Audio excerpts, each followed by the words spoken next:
Start होता है। क्या स्टार्ट होता है? ये जो अभी अब तक आपने पढ़ा ये सारा का सारा जनरल था, ठीक है, नॉर्मल बातें थी जो हमने पढ़ी थी पीरियोडिक टेबल में। अब आपका यहां से स्टार्ट हुआ इफेक्टिव न्यूक्लियर चार्ज। क्या स्टार्ट हुआ बेटा? इफेक्टिव न्यूक्लियर चार्ज, ठीक है। द नेट पॉजिटिव चार्ज, क्या बात करेंगे इफेक्टिव न्यूक्लियर चार्ज में?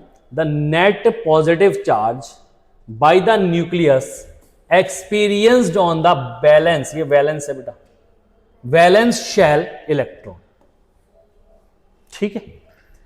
अब देखो क्या,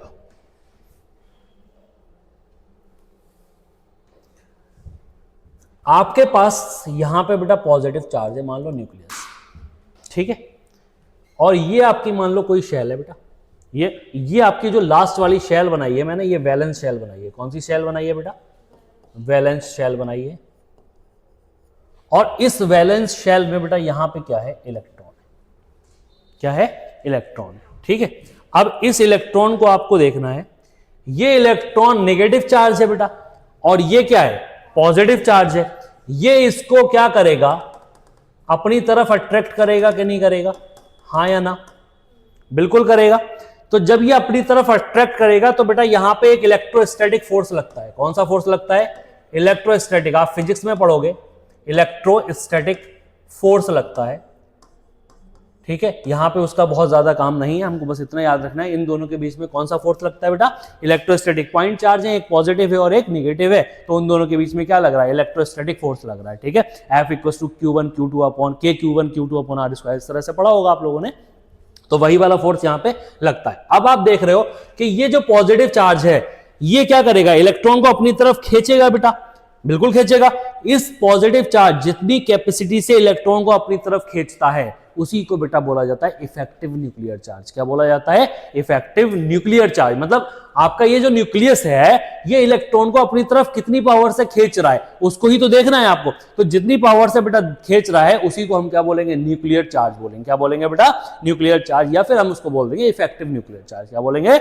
इफेक्टिव न्यूक्लियर चार्ज। क्लियर है? कोई दिक्कत तो नहीं है इसमें? समझ में आया? फिर से देख लो, ये पॉजिटिव चार्ज, यहां पे आपका वैलेंस शेल, ये कौन सी शेल है बेटा? वैलेंस शेल, बाहर वाली शेल। यहां पे आपके पास इलेक्ट्रॉन होगा, क्या होगा? इलेक्ट्रॉन होगा। तो इलेक्ट्रॉन को क्या करेगा? पॉजिटिव चार्ज अपनी तरफ अट्रैक्ट करेगा, अट्रैक्ट करेगा तो एक फोर्स लगाएगा, फोर्स लगाएगा तो उसी को बेटा क्या बोलते हैं हम? Effective nuclear charge. एक फोर्स जो लग रहा है उसको क्या बोलोगे? Electrostatic force. लेकिन जो आपका ये जो चार्ज अपनी तरफ खींचने की कैपेसिटी है, जितनी कैपेसिटी से खींच रहा है उसको क्या बोलते हैं हम? इफेक्टिव न्यूक्लियर चार्ज बोलते हैं, ठीक है। तो बात करते हैं the net positive charge by the nucleus. फिर से देखो, experienced on the valence shell electron. बेटा लास्ट वाले इलेक्ट्रॉन पे आपने जो भी चार्ज लगाया, कितना लगाया? Net positive charge. जितना भी पॉजिटिव चार्ज आपने लगाया उसी को क्या बोला जाता है? इफेक्टिव न्यूक्लियर चार्ज बोला जाता है, ठीक है। The ionization energy increases with increase in the nuclear charge. बेटा आयनाइजेशन एनर्जी क्या होगा? जैसे जैसे न्यूक्लियर चार्ज इंक्रीज होता जाएगा वैसे वैसे आयनाइजेशन एनर्जी क्या होती जाएगी? बढ़ती जाएगी। क्या होती जाएगी? बढ़ती जाएगी। आयनाइजेशन एनर्जी अभी जस्ट पढ़ेंगे हम बाद में, अभी फिलहाल इतना समझ लो कि ionization energy increase with the increase in the nuclear charge. जैसे जैसे इंक्रीज हो रहा है न्यूक्लियर चार्ज वैसे वैसे आयनाइजेशन एनर्जी बढ़ती जा रही है, ठीक है। This is due to the fact with increase in the nuclear charge the electron of the outermost shell are more firmly held by the nucleus and thus greater amount of energy is required to pull out an electron from the atom। अब एक बात सुनो, आपके पास centre में बहुत ज्यादा nucleus charge है, electron बाहर रखा हुआ है, आपने उस न्यूक्लियर चार्ज से उस इलेक्ट्रॉन को होल्ड किया हुआ है। क्या किया हुआ है? बहुत अच्छे से होल्ड किया हुआ है। अब पॉजिटिव नेगेटिव है, अट्रैक्शन तो होगा ही होगा, तो जब अट्रैक्शन हुआ उनके बीच में तो बेटा वो बहुत अच्छे से कंबाइन हो गए एक साथ। तो जब कंबाइन हो गए तो उस इलेक्ट्रॉन को बाहर निकालना कितना कर रहा काम है? अब उस इलेक्ट्रॉन को तो बाहर नहीं निकाल सकता ना इजीली, तो बेटा क्या करना पड़ेगा आपको? उस इलेक्ट्रॉन को बाहर निकालने के लिए आपको बहुत ज्यादा एनर्जी देनी पड़ेगी। क्या करना पड़ेगा? बहुत ज्यादा एनर्जी देनी पड़ेगी, और उसी एनर्जी को बेटा क्या बोलते हैं हम? आयनाइजेशन एनर्जी बोलते हैं। क्या बोलते हैं? आयनाइजेशन एनर्जी बोलते हैं। तो याद रखना बेटा, जैसे जैसे इफेक्टिव न्यूक्लियर चार्ज बढ़ता है वैसे वैसे आयनाइजेशन एनर्जी बढ़ती जाती है। क्लियर है? उसके बाद देखते हैं, एग्जांपल की बात करते हैं। Ionization energy increase, we move from left to right along a period due to increase the nuclear charge. Ionization energy अभी जस्ट पढ़ेंगे हम इसके बाद। तो आयनाइजेशन एनर्जी लेफ्ट से राइट जाने पे बेटा क्या होती है, इंक्रीज होती है। ये एक एग्जांपल से बता रहे हैं, ठीक है। तो हमको मेन तो यहाँ पे क्या देखना था, इफेक्टिव न्यूक्लियर चार्ज देखना था। क्या देखना था बेटा, इफेक्टिव न्यूक्लियर चार्ज देखना था।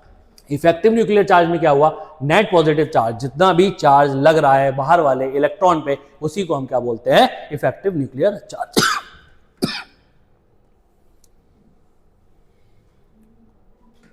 अब एक बात आती है आपकी शील्डिंग और स्क्रीनिंग इफेक्ट। इसी में एक और टर्म आता है, शील्डिंग और स्क्रीनिंग इफेक्ट, ठीक है। ये क्या चीज है, शील्डिंग और स्क्रीनिंग इफेक्ट क्या है आपका। अगर मैं बात करूं तो this electron shield the outer electron from the nucleus. अब एक बात सुनो, जस्ट अभी एक बात करके आए थे यहां पे, ये बेटा पॉजिटिव चार्ज है, यहां पे एक इलेक्ट्रॉन रखा हुआ था, ठीक है, ये इलेक्ट्रॉन था। अभी तक ये क्या कर रहा था, इसको खींच रहा था अपनी तरफ। क्या कर रहा था बेटा, अपनी तरफ खींच रहा था, ठीक है। ये अपनी तरफ पॉजिटिव चार्ज इलेक्ट्रॉन को अपने साइड में खींच रहा था। तो क्या हो रहा था, इलेक्ट्रोस्टैटिक फोर्स लग रहा था और ये बहुत अच्छे से खींच पा रहा था, क्या, और ठीक है। लेकिन अब क्या हुआ, शील्डिंग और स्क्रीनिंग इफेक्ट, मान लो इसके बीच में बेटा एक शेल और आ गई, दूसरी शेल इस तरह से आ गई, ठीक है। तो अब कुछ इलेक्ट्रॉन तो बेटा यहां पे भी होंगे ना, कुछ इलेक्ट्रॉन यहां पे भी होंगे और कुछ इलेक्ट्रॉन बेटा यहां पे भी होंगे, इस तरह से ऐसे मिलेंगे देखने को। तो इलेक्ट्रॉन बेटा यहां भी मिल रहे हैं, इलेक्ट्रॉन आपको यहां पे भी मिल रहे हैं, और इलेक्ट्रॉन लास्ट वाले को आपको पुल करना है, खींचना है अपनी तरफ, ठीक है। तो जब इसको खींचोगे तो इन दोनों इलेक्ट्रॉन के बीच में, कहां पे बेटा, इन दोनों इलेक्ट्रॉन के बीच में बताओ रिपल्शन होगा कि नहीं होगा। इन दोनों इलेक्ट्रॉन के बीच में क्या होगा, अरे नेगेटिव नेगेटिव पास पास आएंगे, तो नेगेटिव नेगेटिव जब पास आएंगे तो बेटा दोनों के बीच में क्या होगा, रिपल्शन होगा। तो रिपल्शन होगा तो बेटा ये तो दूर भगाएगा ना, ये क्या भगाएगा, दूर भगाएगा। तो इसकी वजह से बेटा इनर इलेक्ट्रॉनिक रिपल्शन की वजह से ये इलेक्ट्रॉन बहुत अच्छे से पास नहीं आ पाता है। इसी को क्या बोला जाता है, शील्डिंग और स्क्रीनिंग इफेक्ट बोला जाता है। इसी वजह से बेटा क्या होता है, एलिमेंट का साइज बढ़ जाता है। क्या हो जाता है, साइज बढ़ जाता है। तो जैसे जैसे शील्डिंग और स्क्रीनिंग इफेक्ट बढ़ेगा वैसे वैसे उसका क्या होता रहेगा, साइज बढ़ता रहेगा। क्लियर है। तो बेटा क्या कह रहे हैं, the electron in the inner shell, the electrons in the inner shell act as a screen or shield between the nucleus and the electrons in the outermost shell। बेटा जो लास्ट वाली शेल है उसके बीच में कोई शेल आ गई और उसमें आपको इलेक्ट्रॉन मिल रहा है, तो वो क्या करेगा, screen shield between nucleus and the electron in outermost shell. This is called the shielding effect. इसी को क्या बोला जाता है बेटा, शील्डिंग इफेक्ट बोला जाता है, ठीक है। The larger the number of electron in the inner shell, अगर उसके अंदर वाली शेल में बेटा नंबर जो हो गए वो बहुत ज्यादा हो गए इलेक्ट्रॉन के, ठीक है, तो greater is the screening effect. बेटा स्क्रीनिंग इफेक्ट बढ़ जाएगा। अरे इलेक्ट्रॉन इलेक्ट्रॉन रिपल्शन अब बहुत तेजी से करेगा, तो बहुत तेजी से करेगा तो स्क्रीनिंग इफेक्ट बढ़ रहा है and smaller the force of attraction. अब इसका जो फोर्स ऑफ अट्रैक्शन है वो क्या हो जाएगा, कम हो जाएगा कि नहीं हो जाएगा। तो जब कम हो जाएगा उसी को क्या हो जाएगी, आयनाइजेशन एनर्जी बेटा आप क्या हो जाएगी, डिक्रीज हो जाएगी। क्या हो जाएगी, डिक्रीज हो जाएगी। समझ में आई बात। फिर से सुन लो कि आपके पास मान लो पॉजिटिव चार्ज है, पॉजिटिव चार्ज से बाहर वाले इलेक्ट्रॉन को क्या करना है, अपनी तरफ खींचना है, अट्रैक्ट करना है। तो अब क्या हुआ, बीच में और इन शेल्स आ गई, उन शेल्स में बेटा इलेक्ट्रॉन पाया जाएगा। क्या पाया जाएगा, इलेक्ट्रॉन पाया जाएगा। वो आपस में इलेक्ट्रॉन क्या करेंगे, रेपल करेंगे। तो बेटा शील्डिंग इफेक्ट का काम करते हैं। किसका काम करते हैं, वो शील्डिंग इफेक्ट, या फिर उसको बोलते हैं हम क्या, स्क्रीनिंग इफेक्ट। क्या बोलते हैं बेटा, स्क्रीनिंग इफेक्ट बोलते हैं। इसी कंडीशन को क्या बोला जाता है, आपका शील्डिंग या स्क्रीनिंग इफेक्ट। और इसकी वजह से बेटा क्या होता है, आयनाइजेशन एनर्जी क्या हो जाती है, डिक्रीज। अब वो अच्छे से हेल्ड थोड़ी कर पा रहा है, तो जब अच्छे से हेल्ड नहीं कर पा रहा है, बताओ एक कंडीशन बताओ कि अगर मैं यहां बैठा हूं, मैं यहां खड़ा हुआ हूं, आप यहां बैठे हो, ठीक है, आपको मैं अभी अपनी तरफ खींचना चाह रहा हूं, तो आप अच्छे से खींच आ रहे हो मेरी तरफ, कोई दिक्कत हो रही है, नहीं हो रही है। लेकिन अगर मैं यहाँ पे बीच में दो बंदे बिठा दूं, यहाँ पे एक लड़का और बिठा दिया, तो क्या होगा, अब मैं आपको अपनी तरफ खींचूंगा तो क्या आप खींच के आओगे, आप दोनों रेपल मार जाओगे बीच में, तो मेरे तरफ अच्छे से नहीं आ पाओगे, ठीक है। तो मेरा और आपका बॉन्ड क्या हो जाएगा, कमजोर हो जाएगा, तो आप आराम से बाहर चले जाओगे। ये वाली कंडीशन यहाँ पे अप्लाई हो रही है, ठीक है। तो फिर से ये समझ लो। अब देखो ये नेगेटिव चार्ज, ये पॉजिटिव चार्ज, बीच में क्या हो गया, बहुत सारी शील्डिंग इफेक्ट आ गया। क्या आ गया, बहुत सारा। तो this electron does not feel the pull inward, तो ये इलेक्ट्रॉन ऐसा फील करेगा कि मुझे अंदर नहीं खींचा जा रहा है, ठीक है। The positive charge of the nucleus, ठीक है, मतलब इसने ऐसा फील ही नहीं कर रहा है कि मुझे अंदर की तरफ खींचा जा रहा है, ये तो बाहर की तरफ जा रहा है। कैसे जा रहा है? क्योंकि अंदर के इलेक्ट्रॉन क्या कर रहे हैं, इसको रेपल मार रहे हैं। क्या मार रहे हैं? रेपल। यहां पर देखो बहुत सारे चार्ज है, ठीक है, तो ये क्या कर रहे हैं, इसको रेपल मार रहे हैं। रेपल मारेंगे तो ये दूर चला जाएगा, ठीक है, क्लियर। ये था आपका शील्डिंग और स्क्रीनिंग इफेक्ट, ठीक है।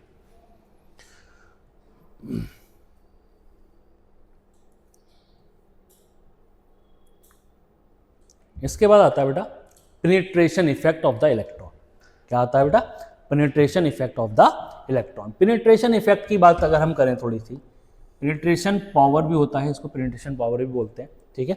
तो the ionization energy also depends on the type of the electron which is to be removed.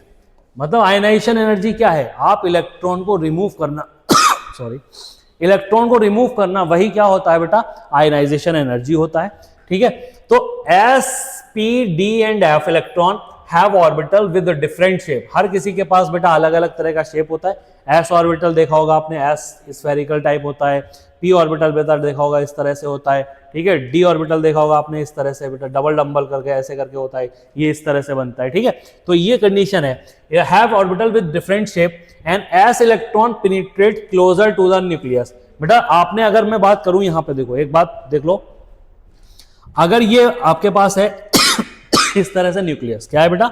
ये न्यूक्लियस है, यहां पे ये आपके शेल्स बनी हुई है मान लो बहुत सारी, तो इसमें बेटा एस मिलता है नहीं मिलता है सिर्फ आपको? इसमें क्या मिलता है? एस और पी मिलता है। इसमें क्या मिलता है? एस पी डी मिलता है। और इसमें क्या मिलता है? एस पी डी और एफ मिलता है। तो बेटा एस वाला जो शेल है वो तो बिल्कुल क्लोज है ना न्यूक्लियस के, तो सबसे ज्यादा बेटा इसके जो इफेक्ट होगा पेनिट्रेशन वो कहां पे होगा? कौन अच्छे से न्यूक्लियस के पास से चला जाएगा? एस चला जाएगा। तो सबसे ज्यादा बेटा कहां पाया जाता है? एस में पाया जाता है, फिर पी में, फिर डी में और फिर बेटा एफ में, ठीक है। तो कैसे देखने को मिलता है हमको? एक ऑर्डर देखते हैं, एस पी डी और बेटा ये एफ, इस तरह से एस पी डी एफ, इस तरह से आपको ये ऑर्डर मिलेगा। किसका? पेनिट्रेशन पावर का। किसका? पेनिट्रेशन पावर का। तो पेनिट्रेशन पावर समझ में आया। and is the therefore more tightly held than a electron। बेटा एस इलेक्ट्रॉन को ही तो ये बहुत अच्छे से हेल्ड कर लेगा। किसको अच्छे से हेल्ड करेगा बताओ? मैं ऐसे करके आपको रोक रहा हूं यहां से, तो यहां जो बंदा बैठा है, एक बंदा वहां बैठा है, तो मैं उसको किसको अच्छे से रोक सकता हूं बताओ? पास वाले को। तो एस वाला इलेक्ट्रॉन जो होगा उसी को तो मैं अच्छे से हेल्ड कर सकता हूं। तो एस वाले को मैंने क्या किया बेटा? बहुत अच्छे से हेल्ड कर लिया। पी वाला थोड़ा कम हो जाएगा, डी वाला और कम हो जाएगा, एफ वाला और कम हो जाएगा, ठीक है। तो similarly p orbital electron is more tightly held than a d orbital. अब पी और डी पी को और डी को कंपेयर करा रहे हो तो बेटा कौन सा वाला ऑर्बिटल ज्यादा अच्छे से होगा? पी वाला होगा, ठीक है। उसके बाद electron and a d orbital electron is more tightly held than a f orbital. बेटा डी और एफ में कंपेयर कराओ तो डी वाला ज्यादा अच्छे से हो जाएगा, एफ वाला लूजली हो जाएगा, ठीक है। Electron if other factor being equal ionization energy are in the order. बेटा किस हिसाब से होती है? एस पी डी एफ के ऑर्डर से। किसके ऑर्डर से होती है बेटा? S p d and f के ऑर्डर से होती है। तो एस ऑर्बिटल में सबसे ज्यादा देखने को मिलेगा पेनिट्रेटिंग पावर, पेनिट्रेशन इफेक्ट, फिर बेटा पी में मिलेगा, फिर डी में मिलेगा और फिर एफ में। क्योंकि न्यूक्लियस के सबसे ज्यादा पास बेटा कौन होता है? एस होता है। फिर थोड़ा दूर जाओगे तो एस और पी मिलेगा, फिर डी मिलेगा और फिर बेटा लास्ट में क्या मिलता है? एफ मिलता है। तो ये अच्छे से इस वाले को बहुत अच्छे से हेल्ड कर लेगा और इस वाले को अच्छे से हेल्ड नहीं कर पाएगा। इस वजह से बेटा पेनिट्रेशन इफेक्ट जो होता है एफ में सबसे कम होता है, ठीक है। और सबसे ज्यादा कहां मिलता है? एस में देखने को मिलता है। ये होता है आपका पेनिट्रेशन इफेक्ट। क्या होता है बेटा? पेनिट्रेशन इफेक्ट, ठीक है। फिर से सुन लो, पेनिट्रेशन इफेक्ट की वजह से बेटा क्या हो गया? एस में सबसे ज्यादा, पी में उससे कम, डी में उससे कम और एफ में सबसे कम, ठीक है। तो आयनाइजेशन एनर्जी का ऑर्डर भी बेटा यही हो जाता है, एस पी डी एफ। इस तरह से ही आप क्या देख लो, आयनाइजेशन एनर्जी हो जाएगी। अब देखो एक बात समझो, इलेक्ट्रॉन लॉस करना है, क्या करना है? इलेक्ट्रॉन लॉस करना है तो न्यूक्लियस से सबसे ज्यादा अच्छे से जो अटैच है, न्यूक्लियस से एस ऑर्बिटल सबसे अच्छे से अटैच है, तो यहां से तो इलेक्ट्रॉन को लॉस करना सही नहीं है ना।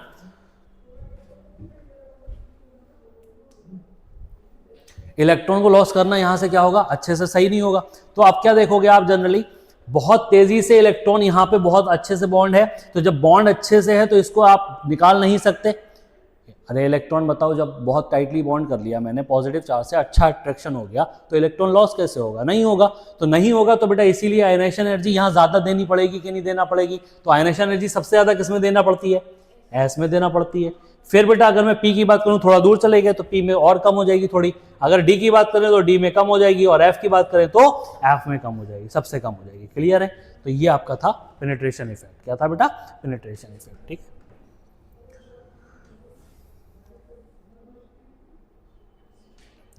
सिलेटर रूल पढ़ा है आप लोगों ने? सिलेटर रूल केस 1 है, एक जेड इफेक्टिव का फॉर्मूला होता है। अगर आपको क्या निकालना था, अभी जो जेड इफेक्ट पढ़ के आए थे, जेड इफेक्ट वो निकालना है अगर हमको, तो जेड इफेक्ट का फॉर्मूला होता है जेड माइनस सिग्मा। क्या फॉर्मूला होता है बेटा? Z minus sigma. और सिग्मा जो होता है वो स्क्रीनिंग इफेक्ट का काम करता है। किसका काम करता है?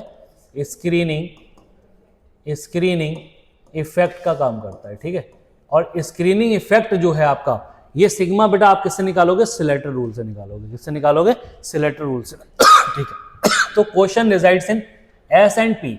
अगर कोई क्वेश्चन बेटा एस और पी में आ रहा है, कहां पे आ रहा है? एस और पी में, तो एक 3 केसेस होते हैं। If electron in resides outer shell in question electron. बेटा इलेक्ट्रॉन रिजाइड्स पाया जा रहा है कहां पे? आउटर शेल में। कहां पे बेटा? आउटर शेल में क्वेश्चन इलेक्ट्रॉन से। मान लो क्वेश्चन में कोई इलेक्ट्रॉन दिया है कि इतने इलेक्ट्रॉन को, अभी मैं क्वेश्चन कराऊंगा बहुत अच्छे से समझ में आ जाएगा। क्वेश्चन इलेक्ट्रॉन से बाहर वाली शेल में कंट्रीब्यूट कर रहा है, तो इसका कंट्रीब्यूशन होता है बेटा, इसका कंट्रीब्यूशन होता है, कंट्रीब्यूशन 0 से सिग्मा। कहां से कहां तक बेटा? कंट्रीब्यूशन होता है इसका 0 से लेके सिग्मा तक। ठीक है, अगर मैं सेकंड की बात करूं, किसकी बात करूं? सेकंड की बात करूं, if electron in same shell. कौन सी शेल में बेटा? सेम शेल में आ जाए। किसमें आ जाए? सेम शेल में आ जाए। ठीक है, क्वेश्चन तब क्या करते हैं? 0.35। कितना करते हैं बेटा? 0.35 से सिग्मा, ये करते हैं। ठीक है, तीसरा है इसका बेटा, if electron in inner shell. कौन सी शेल बेटा? इनर शेल में आए। और इनर शेल बेटा कौन सा होता है? अगर हम बात करें इसकी, तो ये n-1 ले लें इसको। इनर शेल कौन सी होगी बेटा? n-1। तब क्या कंट्रीब्यूट करेंगे हम? 0.85। कितना कंट्रीब्यूट करेंगे बेटा? 0.85। अभी क्वेश्चन बताएंगे तब अच्छे से डिटेल में आ जाएगा। अब इसका फोर्थ है बेटा, इलेक्ट्रॉन इन डीपर शेल। कौन सी शेल बेटा? उसके बाद वाली सारी की सारी क्या ले लेना आप? डीपर। n-2 हो, n-3 हो, कोई सी शेल हो, सबको डीपर मान लेना। और इसको कंट्रीब्यूट करते हैं बेटा 1 से। किससे कंट्रीब्यूट करते हैं? 1 से कंट्रीब्यूट करते हैं। ठीक है, अब इसका एक क्वेश्चन करेंगे हम। क्या करेंगे? एक क्वेश्चन करेंगे, तो फिर से सुन लो। If electron in resides outer shell, question electron contribution होगा 0 से सिग्मा। If electron in same shell, question contribution होगा 0.35 बेटा। If electron in inner shell, contribution होगा n-1, मतलब 0.85 कंट्रीब्यूशन हो जाएगा इसका। और डीपर शेल में है तो बेटा कितना कंट्रीब्यूशन हो जाएगा? 1 कंट्रीब्यूशन हो जाएगा। ठीक है, इसको अगर मैं बात करूं यहीं से एक पेज ऐड करके, इसका क्वेश्चन करते हैं हम, देखते हैं। मैं पूछ रहा हूं फाइंड, क्वेश्चन है बेटा, find Z effective of last electron in chlorine. Last electron in chlorine. ठीक है बेटा, क्लोरीन के लास्ट इलेक्ट्रॉन के लिए आपको क्या बताना है? Z इफेक्टिव बताना है। ठीक है, आप क्लोरीन लिखो यहां पे, ये क्वेश्चन है बेटा। ठीक है, इस क्वेश्चन का क्लोरीन ये आ गया, और क्लोरीन का बेटा कॉन्फ़िगरेशन लिखो, 1s2 2s2 2p6 3s2 और 3p बेटा 5। यही तो है, सही है बेटा। 2 2 4 6 10 2 12 5 17, क्लोरीन 17 होता है। ठीक है, तो ये 17 आ गया। अब बताओ फर्स्ट शेल में कितने इलेक्ट्रॉन है? 2। सेकंड में कितने हैं बेटा? 8। और थर्ड में कितने हैं? 7। यही तो बन रहा है 2 8 7। अब आपको यहां से सिग्मा निकालना है। क्या निकालना है बेटा? सिग्मा निकालना है। तो मैंने अभी जस्ट क्या बताया था पीछे कि लास्ट वाला जो आउटर वाला है वो तो 0 होगा, तो आउटर तो है ही नहीं, वही लास्ट ही पूछ रहा है भाई। ये क्या पूछ रहा है? लास्ट पूछ रहा है, तो आउटर में तो बात ही खत्म हो गई। अब लास्ट इलेक्ट्रॉन तो यहीं पे आ रहा होगा बेटा, इसमें आ रहा होगा ना। तो अब एक बात सोचो, आप एक को अपनी तरफ खींच रहे हो, क्या कर रहे हो? ये 7 इलेक्ट्रॉन है बेटा, एक को अपनी साइड में खींच रहे हो, तो बाकी के 6 तो रेपल मार रहे होंगे इसको। आप एक ही को तो खींच रहे हो अपनी साइड में, तो रेपल कितने मार रहे होंगे? स्किनिंग इफेक्ट कितने पे लग रहा होगा? 6 पे लग रहा होगा। तो 6। अब सेम शेल की बात करें, क्वेश्चन तो यहीं पे पूछ रहा है, तो सेम शेल हो गई नहीं हो गई इसके लिए, तो बेटा कितना लिखोगे? 6 इंटू 0.35। कोई दिक्कत? 6 इंटू 0.35। ये 7 क्यों नहीं किया? क्योंकि एक को तो आप पुल आउट कर रहे हो ना अपनी तरफ, बाकी के 6 इसको रेपेल मार रहे होंगे, ठीक है। तो बाकी के जो स्क्रीनिंग इफेक्ट लगा रहे हैं उसकी बात करेंगे सिर्फ, तो स्क्रीनिंग इफेक्ट किस पे लग रहा होगा? जो एक खींच रहे हो उस पे थोड़ी लग रहा है, बाकी के 6 पे लग रहा है। मान लो यहाँ पे 5 होते तो एक खींचोगे तो 4 पे लगेगा। कितने पे लगेगा? 4 पे। ऐसे ही 6 होते तो एक खींचोगे तो 5 पे लगेगा। क्लियर, समझ में आया?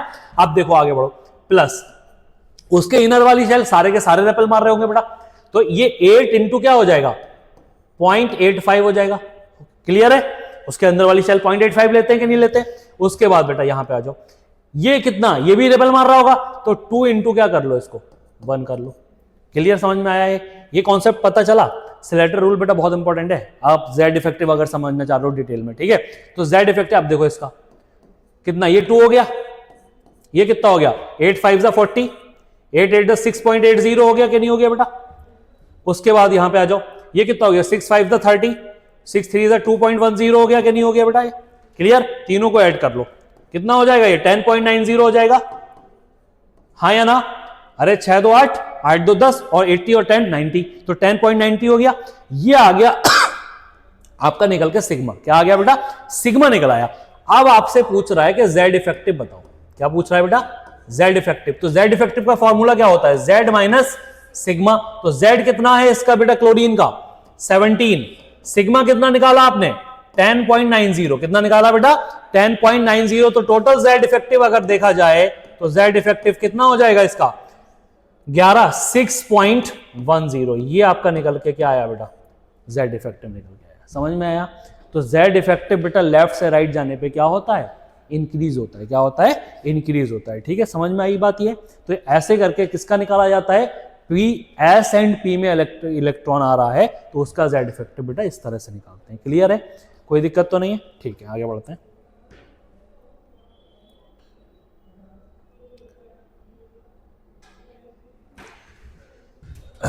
Electron in question resides in d and f block. बेटा इस बार कहां पे आ गए?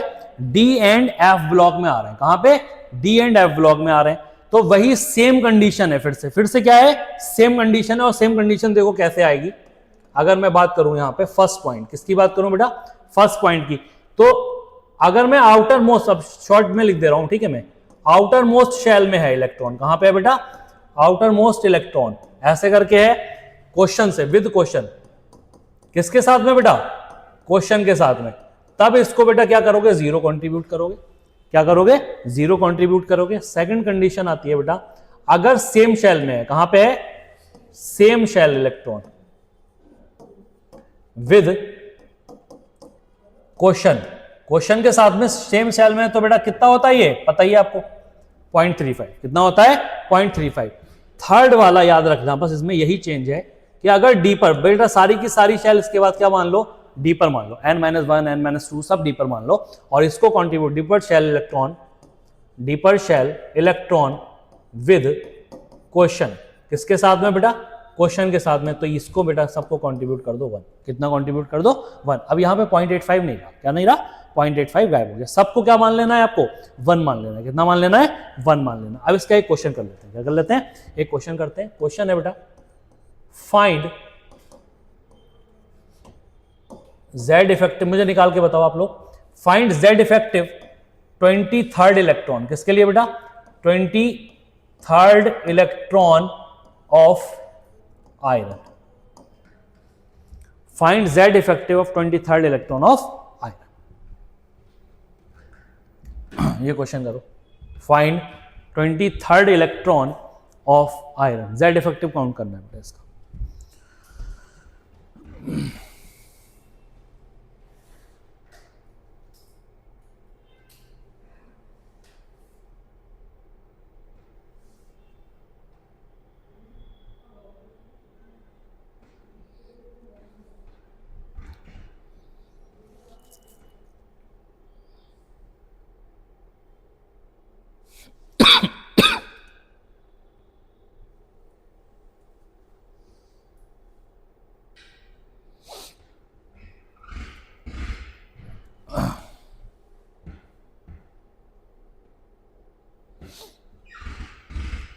बताएं बेटा जेड इफेक्टिव निकाल के 23 जेड। अच्छा ये किसी को ये तो मालूम ही होगा ना, आयरन कितना होता है बेटा 26 होता है ना, ये पता है। 1s2 2s2 2p6 3s2 3p6, उसके बाद क्या लिखोगे बेटा 4s2 और क्या लिखोगे 3d6, यही तो आएगा। 2 2 4 6 10 2 12 6 18 2 20 और 6 26, ठीक है।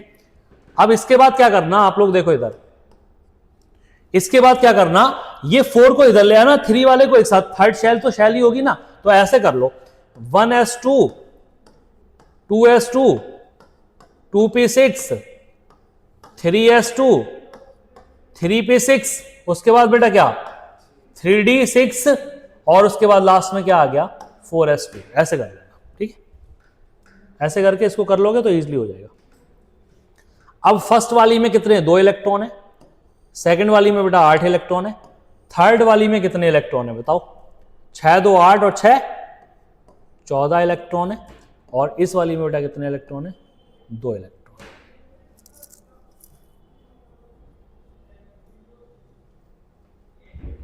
देखो बेटा करो, अब करो सॉल्व इसको।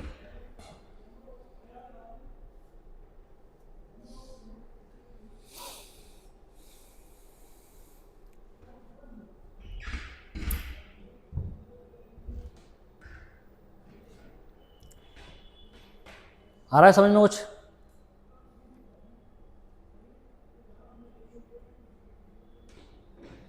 एक बात बताओ, ये आपसे क्या पूछ रहा है 23rd इलेक्ट्रॉन के लिए पूछ रहा है बेटा, तो आपने 2 और 8 10 ये ले लिए, 10 और 2 12 ये हो गए, और 6 18 ये हो गए नहीं हो गए, फिर 2 ये वाले लोगे क्योंकि 4s तो पहले ही लिखते हो आप, तो 2 ये वाले 20 हो गए बेटा, 20 हो गए, और ये यहां पे 23वां इलेक्ट्रॉन यहां पे आएगा। 23वां इलेक्ट्रॉन कहां पे आएगा, इसी के इस वाली शेल में तो आएगा बेटा। 23वां इलेक्ट्रॉन कहां आएगा, यहां पे आएगा कि नहीं आएगा बताओ। जब इसमें आएगा तो ये वाला तो 0 हो जाएगा, करो ये वाला 0 करो, बाकी सेम लिख दो।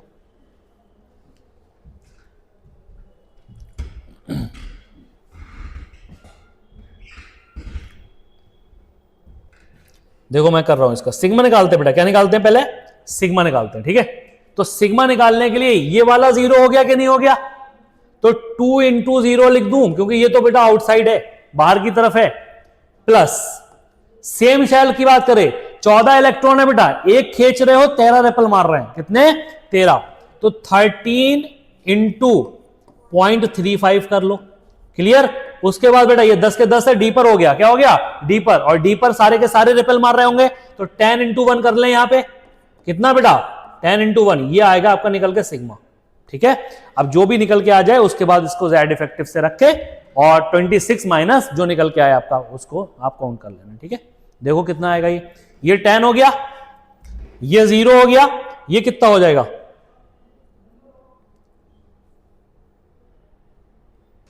जोड़ो इसको जल्दी,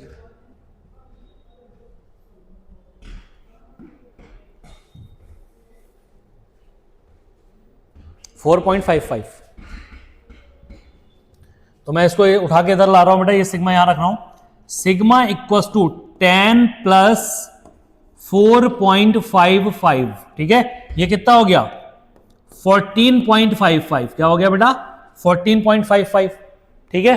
अब आपको z इफेक्टिव निकालना है, क्या निकालना है बेटा z इफेक्टिव, तो z इफेक्टिव 26 माइनस 14.55 कितना आएगा बताओ जल्दी से, 11.45 हो गया कि नहीं हो गया, ये आपका z इफेक्टिव आ गया। आ रहा है यही सेम आ रहा, ठीक है। तो अब समझ में आया कैसे बेटा, ये कितना हो गया 15 और 26 में से 15 जाएगा, कितना बचेगा 11, तो 11.45 मतलब 11.45 हो गया, ये आपका आ गया आंसर निकल के z इफेक्टिव। तो s में और p में और d में पता चला आपको कैसे निकल रहा है, क्लियर हो गया, कोई दिक्कत तो नहीं है, यहाँ पे निकाल लोगे आप बेटा। दो बातें याद रखना, अगर s और p में है तो क्वेश्चन के बाहर है, अगर आउटर शेल में है तब तो उसका 0 मान लो, सेम शेल है तो 0.35 मान लो, उसके अंदर वाली शेल 0.85 मान लो, और उसके अंदर वाली शेल बेटा सारी की सारी 1 मान लो, कितनी मान लो 1। ऐसे ही बेटा अगर डी और एफ में इलेक्ट्रॉन है, कहां पे, डी में और एफ में इलेक्ट्रॉन अगर आ रहा है तो बेटा बाहर वाली शेल को तो 0 मान लो, जो सेम शेल है उसको 0.35 मान लो, बाकी सारी को क्या मान लो, 1 मान लो। कितना मान लो, 1, क्योंकि बाकी सारी शेल्स क्या हो जाती हैं, डी पर हो जाती हैं। क्या हो जाती हैं, डी पर। डी और एफ में ऐसा होता है, ठीक है। एस एंड पी में 0.85 भी मान रहे थे, क्या मान रहे थे, 0.85 भी, यहां 0.85 को स्किप कर दिया है, ठीक है, क्लियर। ये होता है आपका स्लेटर रूल, और स्लेटर रूल से हम क्या निकालते हैं, सिग्मा स्क्रीनिंग इफेक्ट निकालते हैं। स्क्रीनिंग इफेक्ट से आप जेड इफेक्ट बता दोगे, क्या बता दोगे, जेड इफेक्ट बता दो, क्लियर है, ठीक है।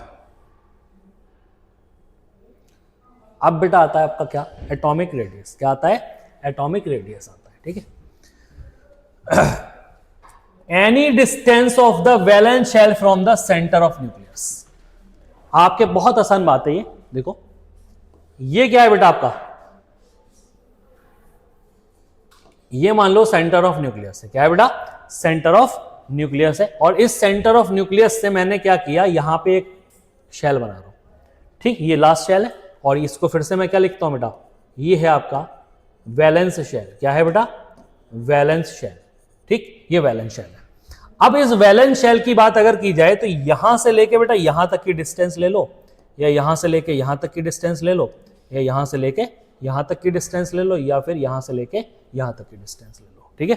ये सारी की सारी न्यूक्लियस डिस्टेंस है, न्यूक्लियस से कहां तक, वैलेंस शेल तक। कहां तक बेटा, valence shell from the centre of nucleus. कहां से बेटा, सेंटर ऑफ न्यूक्लियस से, ठीक है। सेंटर ऑफ न्यूक्लियस से कहां तक की दूरी बेटा, वैलेंस शेल तक की डिस्टेंस क्या कहलाती है, रेडियस कहलाती है। क्या कहलाती है, रेडियस। अरे आपने सर्कल में भी पढ़ा होगा ना ऐसे करके, ये यहां से यहां तक क्या होता है, ये रेडियस होता है कि नहीं होता है बेटा। तो ऐसे ही क्या होता है, ये यहां से यहां तक की दूरी क्या कहलाती है, रेडियस। और इसी को हम क्या बोलते हैं बेटा, क्या बोलते हैं हम, एटॉमिक रेडियस बोलते हैं। क्या बोलते हैं बेटा, एटॉमिक रेडियस बोलते हैं, क्लियर है। तो ये एटॉमिक रेडियस हो गया।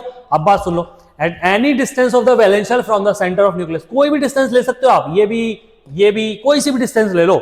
इससे नहीं है कि सर एक 20 से ऐसे करके लेंगे, नहीं, कोई सी डिस्टेंस ले लो, वो क्या होती है बेटा, एटॉमिक रेडियस होती है, ठीक है। अब बात आती है एटॉमिक रेडियस कितने टाइप की होती है। एटॉमिक रेडियस होती है बेटा 4 टाइप की। कितने टाइप की होती है, 4 टाइप की होती है। सबसे पहले हम बात करें अगर इसके, एक बात करते हैं, और वो है हमारा फर्स्ट पॉइंट। कौन सा पॉइंट बेटा, 4 टाइप की है। 4 में सबसे पहले आएगा कोवेलेंट रेडियस। कौन आएगा, कोवेलेंट रेडियस आएगा, कोवेलेंट रेडियस। सेकंड नंबर पे बेटा क्या आएगा, मेटेलिक रेडियस। कौन सी रेडियस आएगी बेटा, मेटेलिक रेडियस। थर्ड नंबर पे आपका आएगा वॉन्डरवॉल रेडियस। कौन सी रेडियस बेटा, Van der Waal radius, Van der Waal radius, Van der Waal radius. और फोर्थ नंबर पे आता है बेटा आयनिक रेडियस। कौन आता है, आयनिक रेडियस, आयनिक रेडियस, ठीक है। तो फिर से देख लो, सबसे पहला कौन सा हो गया, कोवेलेंट रेडियस हो गया बेटा। सेकंड नंबर पे मेटेलिक रेडियस हो गया। थर्ड नंबर पे वॉन्डरवॉल रेडियस हो गया। और फोर्थ नंबर पे बेटा कौन सा हो गया, आयनिक रेडियस हो गया, ठीक है। ये 4 टाइप की आपको रेडियस पढ़नी है यहाँ पे। तो धीरे धीरे करके एक एक करके पढ़ते हैं बेटा, आगे बढ़ते हैं। सबसे पहले आती है आपके पास कोवेलेंट रेडियस। कौन सी रेडियस आती है बेटा, कोवेलेंट रेडियस। देखो ठीक है, कोवेलेंट रेडियस। अब कोवेलेंट रेडियस क्या है बेटा, आप जानते होंगे कोवेलेंट मॉलिक्यूल कोवेलेंट बॉन्ड बनाते हैं, ठीक है। जैसे H2 है तो H2 क्या बनाएगा, कोवेलेंट बॉन्ड बनाएगा, ठीक है। तो आप देखोगे ऐसे करके और ये ऐसे करके, इनके बीच में बॉन्ड बन रहा है बेटा, ओवरलैपिंग हो रही है। तो इसका ये सेंटर ले लो और इसका सेंटर ले लो, इन दोनों के बीच की डिस्टेंस बेटा क्या होगी, r होगी कि नहीं होगी, ठीक है। ये डिस्टेंस r, यही आपकी क्या कहलाती है, कोवेलेंट रेडियस कहलाती है। क्या कहलाती है बेटा, कोवेलेंट रेडियस कहलाती है, ठीक है। तो अगर मैं बोल, इसको देखो, अब एक बार सुनो, यहां से यहां तक की दूरी r a हो जाएगी कि नहीं हो जाएगी बेटा, और यहां से यहां तक की दूरी r b हो जाएगी कि नहीं हो जाएगी, क्लियर। तो अगर मुझे r c निकालना है, क्या निकालना है बेटा, r c निकालना है कोवेलेंट, तो r a plus r b by 2 कर दूं, ये क्या निकल आएगा बेटा, कोवेलेंट रेडियस, ठीक है। अब देखो क्या है, covalent radius is defined as the half of the internuclear distance between 2 identical atom bonded by a single covalent bond. अगर कोई सिंगल कोवेलेंट बॉन्ड से बॉन्ड हुआ है बेटा, तो उन दोनों के बीच की रेडियस जो होती है उसका क्या, हाफ ऑफ द इंटरन्यूक्लियर, मतलब क्या कर दो बेटा, हाफ कर दो। इंटरन्यूक्लियर डिस्टेंस आई, आपने दोनों को जोड़ दिया, R A plus R B. अब इसको क्या कर दो, हाफ कर दो, 2 से डिवाइड कर दो, तो ये क्या निकल आएगा, आपका रेडियस निकल आएगी। ठीक है, मॉलिक्यूलर फॉर्मूला रेडियस का होता है R A plus R B, R A plus R B by 2। तो ये क्या बोल देंगे हम, इसको डी बाई 2 बोल दें। अगर मैं बात करूं बेटा इसको टोटल को क्या बोलोगे, डी बोलोगे कि नहीं बोलोगे, तो डी बोलोगे। तो अगर मैं आर सी आपसे पूछना चाह रहा हूं तो डी बाई 2 कर दूं, किसी को कोई प्रॉब्लम है क्या यहां से, R C equal to D by 2। तो जब डी बाई 2 बोल दिया तो बेटा अब तो कोई दिक्कत ही नहीं रह गई। ऐसे ही एक क्वेश्चन कर लेते हैं इसका। देखो एक क्वेश्चन ये है, if the bond length of Cl2 is 178, कितनी है बेटा, 178 पिकोमीटर दी हुई है। तो कोवेलेंट रेडियस बतानी है आपको, किसकी, क्लोरीन की। पहली बात तो ये है किसी भी आप Cl लेना चाह रहे हो, क्या लेना चाह रहे हो, Cl, तो बेटा इसकी आप रेडियस नहीं बता सकते जब तक आप इसको कंबाइनली ज्वाइन नहीं करोगे। क्या नहीं करोगे, एक मॉलिक्यूल नहीं बनाओगे, तब तक आप इसकी रेडियस नहीं बता सकते। तो बेटा Cl2 की बतानी है आप, तो रेडियस कोवेलेंट बतानी है। तो टोटल कितनी दी हुई है, 178, कितनी दी हुई है बेटा, 178। डिवाइड कर दो इसको किससे, 2 से डिवाइड कर दो। क्या कर दो, 2 से डिवाइड करो, कितना आएगा, 2 8 16, 2 9 18। तो रेडियस ऑफ क्लोरीन किसकी बेटा, क्लोरीन कितनी आ गई, 89, कितनी आ गई, 89। समझ में आया, फिर से सुन लो। अगर बेटा ये फॉर्मूला याद रखना, क्या याद रखना, ये फॉर्मूला याद रखना कि कोवेलेंट रेडियस जो होती है वो होती है बेटा R A plus R B by 2 D, या इसको हम क्या बोलते हैं, डी बाई 2 भी बोल सकते हैं। क्या बोल सकते हैं बेटा, डी बाई 2 भी बोल सकते हैं। अब आपको दी हुई है क्लोरीन की 178 पिकोमीटर, तो रेडियस ऑफ क्लोरीन पूछ रहा है, क्या पूछ रहा है ये, क्लोरीन मतलब सिंगल क्लोरीन की पूछ रहा है। तो सिंगल क्लोरीन की क्या हो जाएगी बेटा, 89 पिकोमीटर, 178 बाई 2, ये क्या हो गया आपका 89 पिकोमीटर हो गया। क्लियर है। यहां पे एक बात याद रखना, ये ओवरलैप हो रहा है। कोवेलेंट बॉन्ड कैसे बनता है बेटा, ओवरलैपिंग से बनता है। कैसे बनता है, ओवरलैपिंग से बनता है। ठीक है, तो ओवरलैप हो रहा है, तो जनरली यहां पे। अच्छा एक बात बताओ, आयनिक बॉन्ड कैसे बनता है, ट्रांसफर ऑफ इलेक्ट्रॉन से। और जो कोवेलेंट बॉन्ड बनता है ये शेयरिंग ऑफ इलेक्ट्रॉन से बनता है। कैसे बनता है, शेयरिंग ऑफ इलेक्ट्रॉन से। देख लो, हल्का सा समझा दे रहा हूं। मान लो आपके पास ये हाइड्रोजन है और इसके पास 1 इलेक्ट्रॉन है, ऐसे ही यहां पे हाइड्रोजन है, इसके पास 1 इलेक्ट्रॉन है, यही तो कंडीशन है बेटा।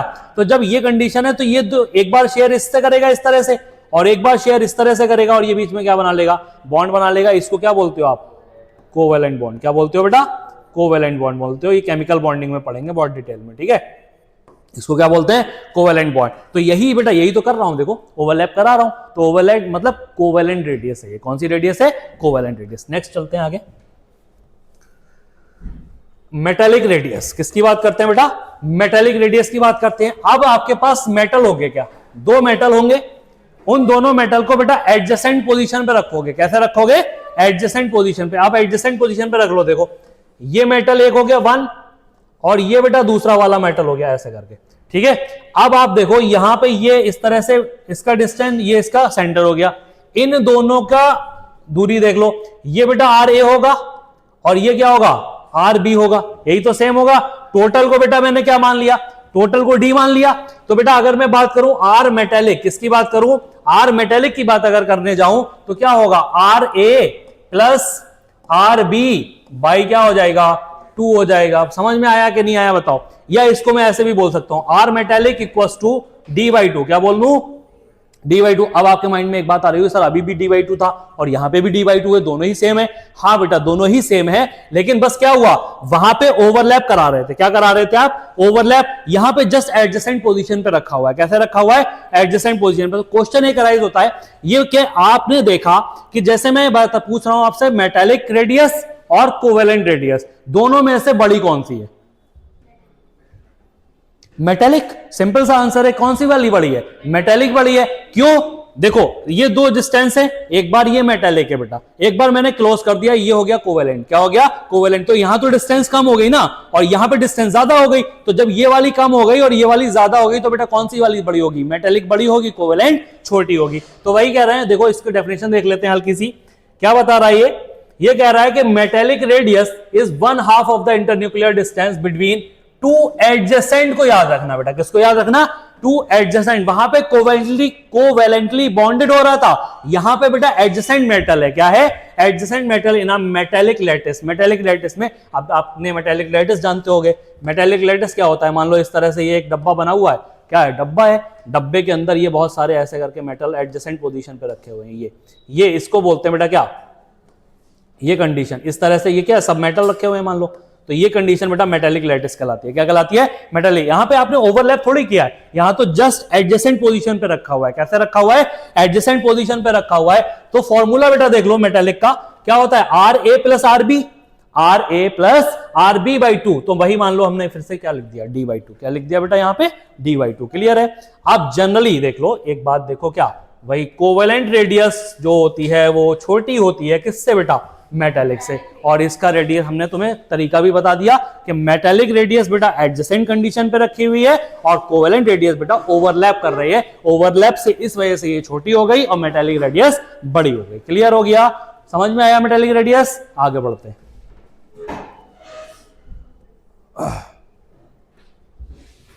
वॉन डर वॉल रेडियस की बात करते हैं। किसकी बात करते हैं बेटा, अब हम वॉन डर वॉल रेडियस की बात करते हैं। ये है आपका नोबल गैस के लिए। किसके लिए होता है बेटा, सबसे पहली बात तो नोबल गैस के लिए। नोबल गैस की रेडियस आप ऐसे जनरली नहीं बता सकते, ये आपको वॉन डर वॉल रेडियस से बताना पड़ेगी। किससे बताना पड़ेगी, वॉन डर वॉल रेडियस से बताना पड़ेगी। तो दो केस बनते हैं इसमें। क्या बनते हैं बेटा, दो केस बनते हैं।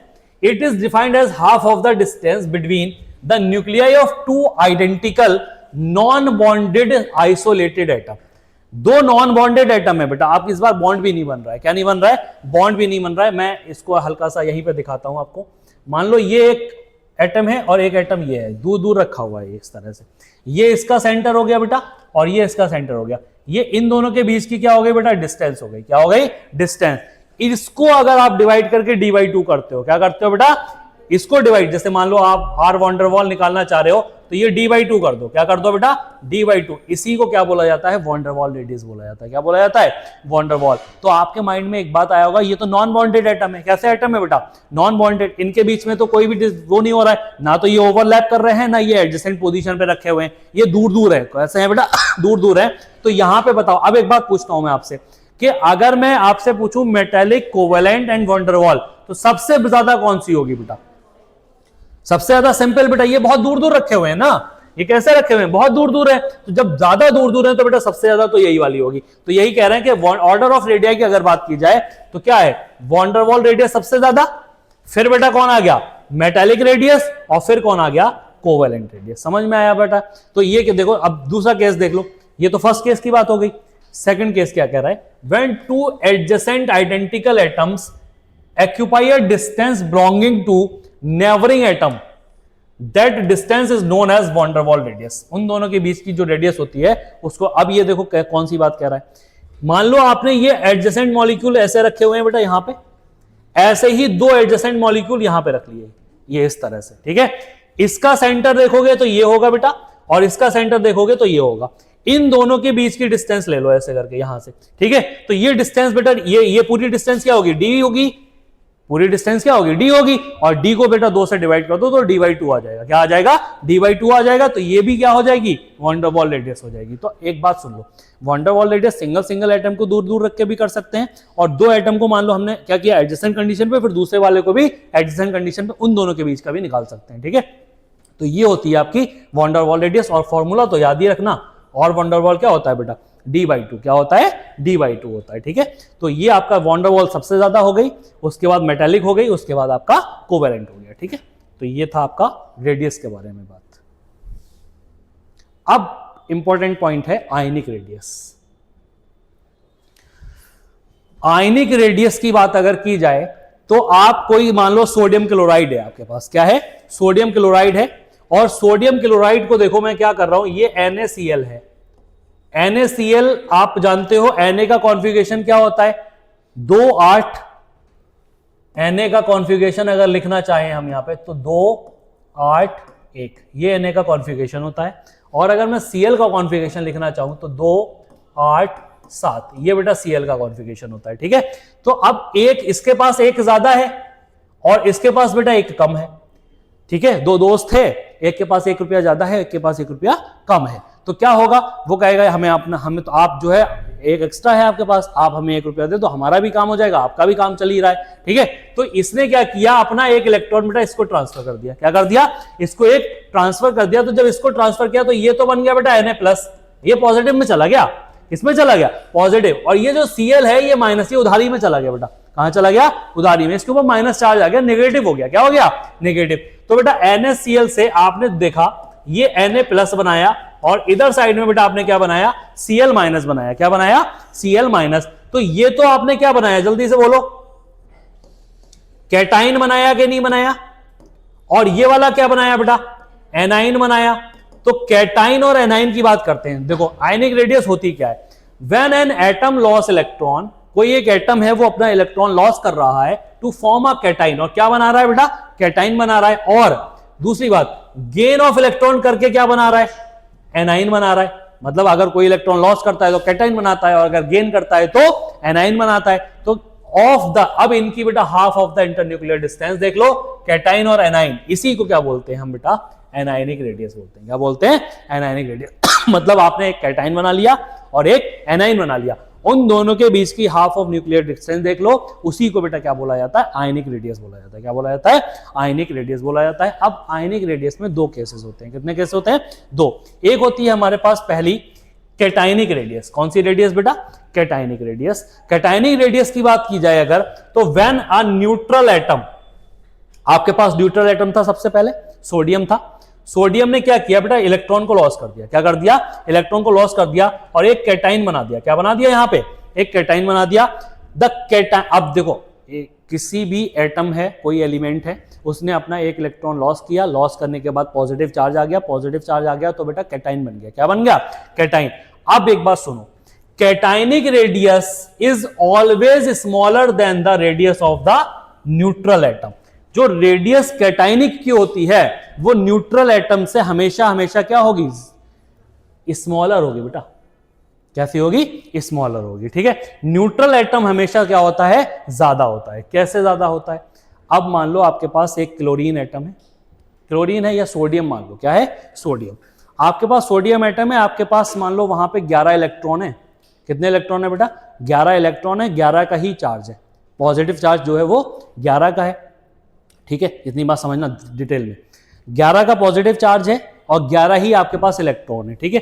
अब आपने क्या किया, वहां से एक इलेक्ट्रॉन को लॉस कर दिया। क्या कर दिया, एक इलेक्ट्रॉन को लॉस कर दिया। तो जब एक इलेक्ट्रॉन लॉस कर दिया तो इलेक्ट्रॉन 10 बचे। जेड इफेक्टिव पे कोई फर्क पड़ा, नहीं पड़ा, वो तो पॉजिटिव चार्ज अंदर 11 का 11 ही रहा ना। अगर बात करें तो पॉजिटिव चार्ज की बात करें, इफेक्टिव न्यूक्लियर चार्ज की, वो तो 11 का 11 ही है ना। प्रोटॉन तो उसके अंदर कितने हैं, 11 ही रहे। प्रोटॉन थोड़ी आपने हटाए, आपने क्या हटाया, सिर्फ इलेक्ट्रॉन हटाए। क्या हटाएं, इलेक्ट्रॉन हटाएं। तो अब ऐसे समझो, पहले 11 लोग 11 को अपनी तरफ खींच रहे थे, तो अच्छे से खींच ले रहे थे। लेकिन अब क्या हो रहा है, 11 लोग 10 को खींच रहे हैं, तो बहुत ज्यादा नहीं खींच लेंगे, बताओ साइज छोटा नहीं हो जाएगा, स्मॉलर नहीं हो जाएगा। तो बेटा कैटाइनिक इसलिए क्या होती है, स्मॉलर होती है। क्या होती है, स्मॉलर होती है। और न्यूट्रल बेटा क्या होता है, ज्यादा होता है, ठीक है। समझ में आई बात। 11 लोग 11 को अपनी तरफ खींच रहे थे, तो जब खींच रहे थे तो बेटा एक नॉर्मल डिस्टेंस मान लो आ गई। अब 11 लोग उधर 11 ही हैं, उधर से एक कम हो गया, तो उधर 10 बचे, नहीं बचे। तो जब 10 बचे तो बेटा डिस्टेंस क्या हो जाएगी, थोड़ी कम नहीं हो जाएगी, बताओ हाँ या ना। तो कैटाइनिक बेटा स्मॉलर होता है और न्यूट्रल क्या होता है, उससे ज्यादा होता है, ठीक है। ये हो गया आपका कैटाइनिक रेडियस के बारे में। किसके बारे में बेटा, कैटाइनिक। तो कैटाइनिक क्या है, देखो एग्जांपल देखो दिखा रहा है। 11 इलेक्ट्रॉन थे, 11 प्रोटॉन थे। पहले 11 इलेक्ट्रॉन थे और 11 प्रोटॉन थे, बराबर बराबर। इसने क्या किया, एक इलेक्ट्रॉन को लॉस कर दिया। क्या कर दिया, एक इलेक्ट्रॉन को लॉस कर दिया। अब क्या बचा, अब ये सोडियम है, सोडियम प्लस, इसके पास बेटा क्या 11 प्रोटॉन बचे। क्या बचा, 11 प्रोटॉन बचे, लेकिन इलेक्ट्रॉन तो बेटा 10 ही बचे इसके पास। इलेक्ट्रॉन कितने बचे, 10 बचे। तो ये जो पॉजिटिव चार्ज आता है ना इलेक्ट्रॉन, जैसे हम देखते हैं कि Na+ बना दिया या H+ बना दिया या Cl- बना रहे हैं, वो अभी आगे बात करेंगे। तो इस तरह से जो ये चार्ज आ रहा है, ये चार्ज बेटा प्रोटॉन का होता है। किसका होता है, प्रोटॉन का होता है। क्योंकि 11 देखो 10 प्रोटॉन से 10 इलेक्ट्रॉन तो आप कैंसिल आउट कर दोगे, पॉजिटिव नेगेटिव कैंसिल आउट कर दोगे, तो बचेगा तो एक तो बचा रह जाएगा ना अभी। तो जब एक बचा रह जाएगा तो ये बेटा क्या हो गया, पॉजिटिव चार्ज आ गया। पॉजिटिव चार्ज इसीलिए, अगर किसी भी कोई भी एलिमेंट है, मान लो यहां पे मैं सोडियम दे रहा हूं और सोडियम के पास पॉजिटिव चार्ज बता रहा हूं, तो ये जो पॉजिटिव चार्ज आ रहा है, ये तो तुम्हें ये तो पता है कि इलेक्ट्रॉन के रिलीज होने से आता है। लॉस करता है तो इलेक्ट्रॉन लॉस होता है, तो उसके पास पॉजिटिव चार्ज आता है। लेकिन इसका एक्चुअल रीजन बेटा क्या है, एक्चुअल रीजन ये है कि ये सोडियम रहा, सोडियम के पास 11 प्रोटॉन है। कितने प्रोटॉन है बेटा? 11। आपने एक इलेक्ट्रॉन लॉस कर दिया तो इसके पास 10 इलेक्ट्रॉन रह गए। क्या रह गए? 10 इलेक्ट्रॉन। तो 10 इलेक्ट्रॉन से 10 प्रोटॉन तो आप कैंसिल आउट कर दोगे, लेकिन फिर भी एक प्रोटॉन का पॉजिटिव चार्ज रह जाएगा, और वही पॉजिटिव चार्ज बेटा कहां डिनोट होता है? यहां पे डिनोट होता है। समझ में आया बात कि नहीं आया? क्लियर है? तो इसी वजह से इसके पास बेटा क्या आता है? पॉजिटिव चार्ज आता है। अब पॉजिटिव चार्ज क्या होता है? कैटायनिक रेडियस जो है वो स्मॉलर होती है। कैसी होती है? स्मॉलर होती है। क्यों स्मॉलर होती है? क्योंकि 11 लोग 10 को खींचेंगे तो ज्यादा खींच लेंगे। 11 लोग 11 को खींच रहे थे तो नहीं खींच पा रहे थे उतने अच्छे से, लेकिन 11 आप 10, एक इलेक्ट्रॉन रिमूव हो गया, 10 ही बचे, तो 10 को अच्छे से खींचेंगे तो थोड़ा पास आ जाएगा। इसीलिए कैटायनिक रेडियस बेटा क्या होती है? स्मॉलर होती है, और जो न्यूट्रल वाली होती है वो ज्यादा होती है। क्लियर हो गया? आगे बढ़ते हैं। एनायनिक रेडियस की बात करते हैं। किसकी बात करते हैं? Anionic radius. अगर कोई एक न्यूट्रल एटम है और वो इलेक्ट्रॉन को क्या कर रहा है? गेन कर रहा है। क्या कर रहा है? इलेक्ट्रॉन को गेन करने के बाद क्या बनाता है? वो एक एनायनिक रेडियस बनाता है। क्या बनाता है? एनायनिक। तो देखो एक बात सुन लो यहां पे, अगर मैं आपसे बात करूं Cl की, किसकी बात करूं? Cl की। तो Cl क्या करेगा? Cl का कॉन्फ़िगरेशन बेटा क्या है? 287। कितना है? 287। ये एक इलेक्ट्रॉन को क्या कर रहा है? गेन कर ले रहा है। क्या कर ले रहा है बेटा? गेन कर ले रहा है। और ये इलेक्ट्रॉन गेन करने के बाद यहां आ गया, और इसने क्या बनाया? यहां पे Cl माइनस बनाया, और यहां पे कॉन्फ़िगरेशन बेटा इस बार क्या हो गया? 288 हो गया। क्लियर है? अब जब 288 हो गया तो इसका जो हाफ ऑफ इंटरन्यूक्लियर डिस्टेंस, ये आपने बनाया क्या? बताओ जल्दी से। ये क्या बनाया? एनाइन बनाया। क्या बनाया बेटा? एनाइन। इसकी जो half of the internuclear distance होगी उसी को बोला जाएगा एनायनिक रेडियस। क्या बोला जाएगा? एनायनिक रेडियस बोला जाएगा। अब एक बात सुन लो, बहुत important. Anionic radius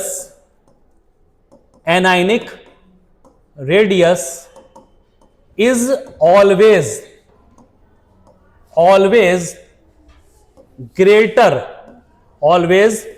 greater than neutral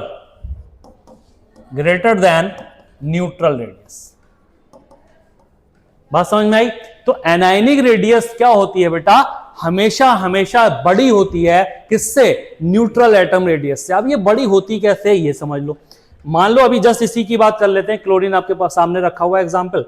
chlorine है, क्लोरीन के पास बेटा 17 प्रोटॉन है और 17 ही इलेक्ट्रॉन है। यही तो है, यही कंडीशन तो थी। 17 प्रोटॉन थे, ये पॉजिटिव चार्ज ले लो, ये प्रोटॉन थे और 17 ही इलेक्ट्रॉन थे। अभी 17 लोगों को अपनी तरफ अट्रैक्ट कर रहे हैं। ठीक है? तो जब 17 अट्रैक्ट कर रहे हैं तो बेटा अच्छा मान लो इतनी डिस्टेंस आ रही है इनके बीच में, कोई भी नॉर्मल डिस्टेंस। अब क्या हुआ? जब Cl माइनस हुआ बेटा, ये क्या हुआ? Cl माइनस, तो ये तो 17 ही रहा। ये जो पॉजिटिव चार्ज है ये 17 ही रहा, इसके पास एक इलेक्ट्रॉन एडिशनल आ गया। क्या आ गया? एडिशनल। तो अब बेटा ये 18 इलेक्ट्रॉन हो गए। क्या हो गए? 18 इलेक्ट्रॉन हो गए। तो जब एक इलेक्ट्रॉन बढ़ गया, 18 इलेक्ट्रॉन हो गए, तो आप बता दो कि आप अच्छे से, पहले 17 को अपनी तरफ अट्रैक्ट कर रहे थे, अब 17-18 को अट्रैक्ट करेंगे तो थोड़ा सा साइज बढ़ेगा कि नहीं बढ़ेगा? इसीलिए बेटा एनायनिक रेडियस क्या होती है? ऑलवेज ग्रेटर होती है। क्या होती है? ग्रेटर होती है। तो यहां पे अब ये जो नेगेटिव चार्ज आ रहा है ये किस वजह से आ रहा है? 17 प्रोटॉन से 17 इलेक्ट्रॉन तो कट गए, लेकिन अभी भी बेटा क्या हुआ? यहां पे एक इलेक्ट्रॉन बाकी रह गया। क्या रह गया? एक इलेक्ट्रॉन। तो ये जो नेगेटिव चार्ज है ये इस इलेक्ट्रॉन का आ रहा है। इसके ऊपर किसका आ रहा है बेटा? इस इलेक्ट्रॉन का आ रहा है। तो याद रखना एक बात, यहां समझ लेना कि अगर मैं बात करूं कैटायनिक रेडियस की, तो कैटायनिक रेडियस न्यूट्रल से छोटी होती है, लेकिन अगर मैं बात करूं एनायनिक रेडियस की, तो एनायनिक रेडियस बेटा बड़ी होती है। किससे? न्यूट्रल से। किससे बड़ी होती है? न्यूट्रल से बड़ी होती है। ठीक है? तो अब इसका एक फॉर्मूला देख लो। एनायनिक रेडियस, किसकी बात करें यहां पे? एनायनिक रेडियस, या फिर बेटा कैटायनिक रेडियस भी हो। क्या हो? कैटायनिक रेडियस भी हो। इनवर्सली होती है Z इफेक्टिव के। क्या होती है बेटा? इनवर्सली होती है Z इफेक्टिव के, इनवर्सली होती है पॉजिटिव चार्ज के। ठीक है? और डायरेक्टली होती है बेटा नेगेटिव के। समझ में आई बात? एनायनिक रेडियस या कैटायनिक रेडियस इनवर्सली किसके है बेटा? Z इफेक्टिव के। और इनवर्सली किसके है? पॉजिटिव चार्ज के। और डायरेक्टली बेटा किसके है? नेगेटिव चार्ज के। ठीक है? तो inversely positive and directly negative. तो मैं अगर आपसे एक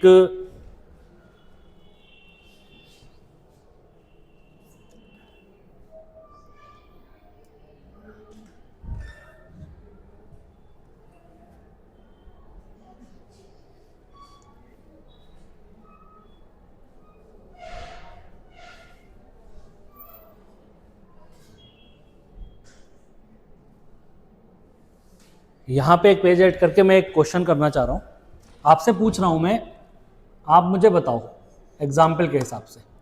मैं कह रहा हूं एफ है प्लस, मतलब एफ ही है बेटा ये, ठीक है, F E plus 2, F E plus 3 और एफ ई प्लस 3 तक ले लो। अब आप बताओ कि क्या होगा। मैं पूछ रहा हूं आपसे रेडियस, कैटायनिक रेडियस का ऑर्डर, और मैं ऐसे ही एक और पूछ रहा हूं आपसे, एन माइनस 2, एन माइनस 3, ये पूछ रहा हूं बेटा, बताएं। पॉजिटिव चार्ज के इन्वर्सली है, तो जहां पे ज्यादा पॉजिटिव चार्ज वहां पे कम होगी कि नहीं होगी, तो बेटा क्या इसका क्या हो जाएगा, देखो जल्दी से बताओ, ऐसे करके आ जाएगा कि नहीं आ जाएगा, क्लियर है। नेगेटिव चार्ज के डायरेक्टली है बेटा, तो डायरेक्टली मतलब ये देखो, आया समझ में कि नहीं आया, क्लियर है, बताओ कंडीशन समझ में आई। नेगेटिव चार्ज जितना ज्यादा होगा उतनी ही ज्यादा उसकी क्या हो जाएगी, रेडियस हो जाएगी, क्या हो जाएगी, रेडियस हो जाएगी, ठीक है। एक बात आती है यहीं पे देख लो, आइसो इलेक्ट्रॉनिक स्पीशीज, एक क्या बात आती है बेटा, आइसो इलेक्ट्रॉनिक स्पीशीज की बात आती है। तो आइसो इलेक्ट्रॉनिक स्पीशीज ऐसे स्पीशीज जिनके पास इलेक्ट्रॉन का नंबर सेम हो, क्या हो बेटा, इलेक्ट्रॉन, मान लो दो एलिमेंट हैं, उन दोनों का इलेक्ट्रॉन का नंबर सेम है, उसको क्या बोलोगे, आइसो इलेक्ट्रॉनिक स्पीशीज बोलोगे, ठीक है। तो आइसो इलेक्ट्रॉनिक स्पीशीज में बेटा आप किससे देखोगे, इस वाली कंडीशन से देखोगे। इसकी एक ट्रिक होती है, क्या ट्रिक होती है, मैं हल्की सी एक ट्रिक बता रहा हूं इसको याद करने का। एक ट्रिक होती है नैप, क्या होती है बेटा, नैप। पावर नैप लेते हो जब नींद आती है 10 मिनट की, 10 मिनट की नींद जो होती है वो पावर नैप होती है ना, उससे के बाद माइंड एकदम से फ्रेश हो जाता है। कहना हमारा तो नहीं होता, हमारा तो जो है वो और नींद में चला जाता है, ऐसा होता है। तो ट्रिक क्या है बेटा, नैप, क्या है, नैप। तो नैप जो होता है ये आपका नेगेटिव है बेटा, क्या है, नेगेटिव है। ये आपका एटम है, और एटम बेटा न्यूट्रल हो गया, ठीक है, एटम ले लिया मैंने, न्यूट्रल मान लिया, और ये बेटा आपका पॉजिटिव है। तो जितना ज्यादा पॉजिटिव होगा वो सबसे कम होगा, जितना ज्यादा नेगेटिव होगा वो सबसे ज्यादा होगा। ये बेटा ट्रिक याद रख लेना, ठीक है, इसको एटॉमिक रेडियस को निकालने के लिए, क्लियर, आयनिक रेडियस आप इससे निकाल सकते हो, ठीक। तो अब आइसो इलेक्ट्रॉनिक स्पीशीज की बात करते हैं। हमारे पास है एक ऑर्डर लिख रहा हूं, आप बताना मुझे, Al plus 3, Mg plus 2, sodium plus 1, neon, F minus, O minus 2, O minus 2, nitrogen minus 3, यहां तक। अब आप ये बताओ कि ये आइसो इलेक्ट्रॉनिक स्पीशीज हैं कि नहीं।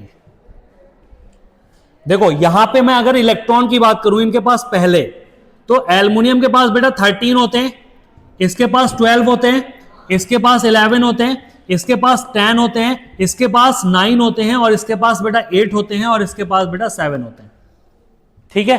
आपने क्या किया, प्लस 3 है, मतलब 3 इलेक्ट्रॉन यहां से रिमूव कर दिए, क्या कर दिए बेटा, 3 इलेक्ट्रॉन रिमूव कर दिए, मतलब कितने बचे, 10 बचे। यहां से बेटा आपने माइनस 2 इलेक्ट्रॉन रिमूव कर दिए, मतलब कितने बचे, 10 बचे। यहां से 1 इलेक्ट्रॉन रिमूव किया, मतलब कितना बचा, 10 बचा। यहां से बेटा आपने कोई इलेक्ट्रॉन रिमूव नहीं किया, तो ये 10 का 10 ही है, कोई चार्ज ही नहीं है उस पर, न्यूट्रल है। इसके बाद बेटा माइनस, मतलब 1 इलेक्ट्रॉन आपने ऐड ऑन किया है, क्या किया है, ऐड ऑन। तो ऐड ऑन जब किया तो ये फिर से 10 हो गया बेटा, क्लियर बात समझ में आ रही है। यहां पे बेटा आपने प्लस 2 ऐड किया, तो ये कितना हो गया, 10 हो गया।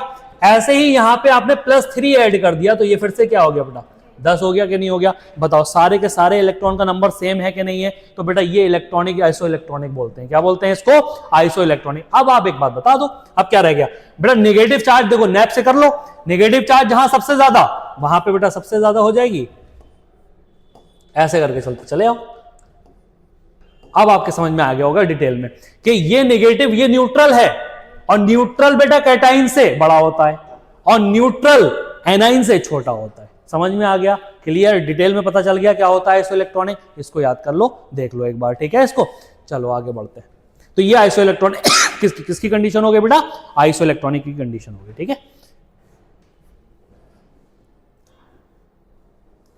अब आता है फैक्टर इफेक्टिंग, क्या आता है बेटा, एक हल्का सा factor affecting in atomic radius. ठीक है, अब दो बातें याद रख लेना, यहां पे फैक्टर की बात करते हैं अगर हम हल्के से, तो हम जा रहे हैं बेटा लेफ्ट से राइट। कहां जा रहे हैं? इधर लेफ्ट है और इधर जा रहे हैं बेटा कहां? राइट। लेफ्ट से पीरियोडिक टेबल में राइट की तरफ जा रहे हैं। क्या इधर जा रहे हैं बेटा? लेफ्ट से राइट की तरफ जा रहे हैं। तो यहां पे आपको क्या देखने को मिलेगा? यहां देखने को मिलेगा साइज डिक्रीज। क्या मिलेगा बेटा? Size decrease. इसका मतलब क्या हुआ बेटा? जो एटॉमिक रेडियस है, क्या है आपके पास? एटॉमिक रेडियस है, वो डिक्रीज हो रही है। क्या हो रही है? डिक्रीज हो रही है। क्यों डिक्रीज हो रही है? ड्यू टू जेड इफेक्टिव क्या हो रहा है बेटा? बढ़ रहा है। क्या बढ़ रहा है बेटा?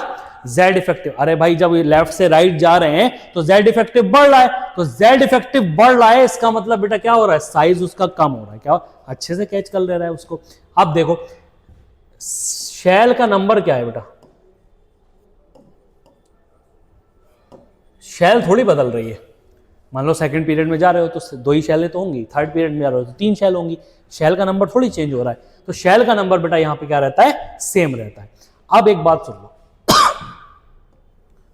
आप आ रहे हो टॉप टू बॉटम, टॉप से बेटा कहां आ रहे हो? बॉटम आ रहे हो। यहां पे बेटा साइज क्या हो रहा है? इंक्रीज हो रहा है। क्या हो रहा है? इंक्रीज हो रहा है। क्यों इंक्रीज हो रहा है? ये बेटा एटॉमिक रेडियस मैं लिख रहा हूं यहां पे। एटॉमिक रेडियस क्या हो रही है? इंक्रीज हो रही है ड्यू टू, क्या लिखोगे यहां पे? Due to. बेटा जेड इफेक्टिव का तो कोई मतलब ही नहीं, कहीं पे बढ़ जाता है कहीं पे कम हो जाता है, बराबर हो जाता है, ऐसा कंडीशन है यहां पे। तो ड्यू टू शेल का नंबर इंक्रीज हो रहा है बेटा। क्या इंक्रीज हो रहा है? शेल नंबर इंक्रीज हो रहा है। अब एक बात बताओ, शेल का नंबर जब इंक्रीज हो रहा है तो स्क्रीनिंग इफेक्ट बढ़ेगा कि नहीं बढ़ेगा? अरे स्क्रीनिंग इफेक्ट बढ़ जाएगा, शील्डिंग इफेक्ट बढ़ जाएगा। वही वाली पुरानी वाली बात कि मैं यहां पे खड़ा हूं, मैं अपनी तरफ एक लड़के को खींच रहा हूं ऐसे करके, अभी कोई स्क्रीनिंग इफेक्ट नहीं है, लेकिन जब शेल का नंबर बढ़ रहा है, यहां पे मैंने एक लड़का और दूसरा लड़का बिठा दिया, अब मैं उसको अपनी तरफ अच्छे से पुल आउट नहीं कर पाऊंगा। तो जब नहीं कर पाऊंगा तो बेटा स्क्रीनिंग इफेक्ट क्या हो गया? बढ़ गया। क्या हो गया? ऐसे करके समझ लो, मैं यहां से एक पॉजिटिव चार्ज है, यहां पे इलेक्ट्रॉन है, यहां पे क्या है? इलेक्ट्रॉन है, ये बीच में मैंने एक शेल लगा दी, ये बीच में एक शेल लगा दी, तो अब ये अच्छे से थोड़ी खींच पाएगा अपनी तरफ, ये अपने तरफ पुल आउट नहीं कर पाएगा। तो जब नहीं कर पाएगा तो बेटा शेल नंबर इंक्रीज होने से क्या? Screening effect increase. क्या बेटा? Screening effect increase. और जब स्क्रीनिंग इफेक्ट इंक्रीज हो जाएगा तो बेटा रेडियस तो बढ़ी जाएगी, जाहिर सी बात है, क्योंकि अब ये इलेक्ट्रॉन जो है आपका अपनी तरफ बहुत अच्छे से नहीं आ पाएगा। क्लियर समझ में आया कि नहीं आया? तो इसको देख लेते हैं, ये आपका फैक्टर अफेक्टिंग था। ठीक है, तो देख लो लेफ्ट से राइट जाने पे साइज क्या हो रहा है बेटा? डिक्रीज हो रहा है। तो मैं एक ऑर्डर लिख रहा हूं। क्या लिख रहा हूं बेटा? एक ऑर्डर लिख रहा हूं। ऑर्डर है आपके पास lithium, beryllium, boron, carbon, nitrogen, oxygen, fluorine, यहीं तक मान लो। तो इसको क्या हो जाएगा बताओ? इसका ऑर्डर क्या हो जाएगा? इधर जाने पे क्या होता है? अभी जस्ट बताया कम हो रहा है। क्या हो रहा है? कम हो रहा है। तो क्या होगा? ऐसे करके ये होता है। ठीक है, ऊपर से नीचे आने पे, कहां पे आने पे बेटा? ऊपर से नीचे आने पे। ऊपर से नीचे आने की बात करते हैं। हमारे पास है lithium, sodium, potassium, rubidium, caesium, francium, ये कंडीशन है। तो ऊपर से नीचे आने पे क्या हो रहा है? इंक्रीज हो रहा है, क्योंकि शेल का नंबर बढ़ रहा है बेटा। यहां देखो 2 शेल, यहां 3 शेल, यहां 4 शेल, यहां 5 शेल, ऐसे करके शेल का नंबर इंक्रीज होता जा रहा है। तो जब शेल का नंबर इंक्रीज होता जा रहा है तो कंडीशन बेटा ये हो जाएगी कि नहीं हो जाएगी? हाँ या ना? ये ऐसे करके बढ़ जाएगा। सबसे ज्यादा किसका होगा? फ्रांशियम, फिर बेटा सीजियम, फिर पोटेशियम, सोडियम, लिथियम, इस तरह से कंडीशन होती जाएगी। ठीक है, तो ये याद रखना कि जब लेफ्ट से राइट जाते हैं, कहां से कहां जाते हैं बेटा? लेफ्ट से राइट जाते हैं तो साइज डिक्रीज होता है, मतलब एटॉमिक रेडियस डिक्रीज होती है। ऊपर से नीचे जब आते हैं तो साइज क्या होता है? बढ़ जाता है। क्या हो जाता है? बढ़ जाता है। एटॉमिक रेडियस इंक्रीज हो जाती है। अब एक बात याद रख लो, बहुत इंपॉर्टेंट बात बताने जा रहा हूं, एक ही बात में सारी बातें खत्म है। जितनी भी बाकी प्रॉपर्टी हैं, ionization potential, electronegativity, electron affinity, सब साइज के अपोजिट होती हैं। क्या होती हैं? सब साइज के अपोजिट होती हैं। तो लेफ्ट से राइट जाने पे सारी प्रॉपर्टी हो गई, बाकी एक्सेप्शन आप देख लेंगे जो है। तो क्या हो गया? लेफ्ट से राइट जाने पे बेटा साइज क्या हो रहा है? डिक्रीज हो रहा है। आयनिक पोटेंशियल, इलेक्ट्रॉन एफिनिटी और इलेक्ट्रोनेगेटिविटी, ये सारी की सारी लेफ्ट से राइट जाने पर बढ़ती हैं। क्या होती हैं बेटा? बढ़ती हैं। ऊपर से नीचे आने पर साइज डिक्रीज हो रहा है, साइज बढ़ रहा है, ऊपर से नीचे आने पर साइज बढ़ रहा है, तो बाकी सारी प्रॉपर्टी डिक्रीज हो जाएंगी। क्या हो जाएंगे बेटा? डिक्रीज हो जाएंगी। ये कंडीशन है, ठीक है। तो ये साइज की बात हो गई, ठीक।